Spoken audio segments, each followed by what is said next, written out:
Hello everyone, welcome back to this channel. In this video I will show you Tapswap Binance Connect tutorial, or how to connect Binance to Tapswap. For that, first of all, you need to launch your Tapswap application, and once you're on this page you need to tap on the tasks tab. Now by default you will be on this cinema section where you will be able to see various types of tasks which you can complete and get various types of coins on Tapswaps. Here you need to tap on specials, and in the specials you might see a task which would help you to register to Binance.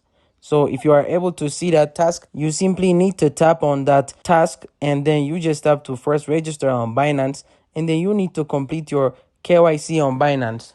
After that, you need to provide your Binance ID, which you are going to get by tapping on left hand corner of your Binance account.